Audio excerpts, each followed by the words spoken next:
कभी सोचा है उल्लू अपना सिर 180 डिग्री तक कैसे घुमा लेता है? और क्यों ज्यादातर उल्लू रात को जागते हैं और दिन में सोते हैं? देखो, जो चीज हमें अजीब लगती है वो असल में इवोल्यूशन का कमाल है।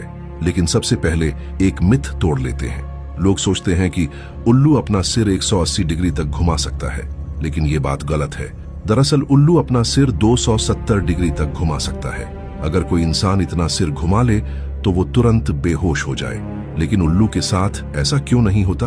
क्योंकि उल्लू की बॉडी में एक्स्ट्रा ब्लड वेसल्स होती हैं। खून जमा रखने के लिए स्पेशल ब्लड स्टोरेज चेम्बर्स होते हैं और उसकी गर्दन की हड्डियों में अतिरिक्त जगह होती है। जब उल्लू अपना सिर घुमाता है तो दिमाग तक जाने वाला खून रुकता नहीं। उसका दिमाग ऑक्सीजन से भरा रहता है। ये कोई जादू नहीं है, ये प्योर बायोलॉजी और इवोल्यूशन है। अब दूसरा सवाल, उल्लू रात को ही क्यों सक्रिय होता है? जवाब बहुत आसान है, रात उसका मैदान है। जब दूसरे पक्षी दिन में शिकार के लिए कंपीट कर रहे थे, तब उल्लू ने अंधेरे को चुन लिया। रात में कंपटीशन कम होता है, शिकार ज्यादा सतर्क नहीं होता और उल्लू की शक्तियां पूरी तरह काम करती हैं। उल्लू की आंखें कम रोशनी में देखने के लिए बनी होती हैं। उसके कान एसिमेट्रिकल होते हैं। वो सिर्फ आवाज नहीं सुनता, वो आवाज की जगह सुनता है। वो अपने दिमाग में एक 3D साउंड मैप बना लेता है। इसीलिए पूरी अंधेरी रात में पत्तों के नीचे, यहाँ तक कि बर्फ के नीचे भी उल्लू सिर्फ आवाज के सहारे शिकार पर हमला कर सकता है। अंधेरा उसके लिए समस्या नहीं है, बल्कि एक फायदा है। तो क्या उल्लू दिन में सिर्फ सोता रहता है?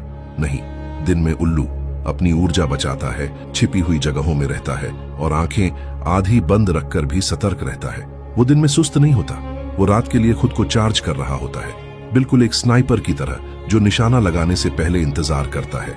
उल्लू की आंखें गोल नहीं होती, वो नली के आकार की होती है, बिल्कुल एक दूरबीन की तरह। इसी वजह से वो इंसानों की तरह हिलती नहीं, बल्कि आंखों के सॉकेट में स्थिर रहती है, क्योंकि उनमें ऐसी मांसपेशियां नहीं होती जो आंखों को घुमा सके। मतलब उल्लू अपनी आंखें घुमा ही नहीं सकता। तो इस कमी का प्रकृति ने क्या समाधान दिया? सिर घुमाने की शक्ति। इसलिए उल्लू आंखें नहीं हिलाता, बल्कि पूरा सिर घुमाता है ताकि देखने का एंगल बदल सके। हर कमी को इवोल्यूशन ने एक ताकत में बदल दिया। इसीलिए उल्लू सिर्फ एक पक्षी नहीं है, वो प्रकृति का एक डिजाइन मार्वल है।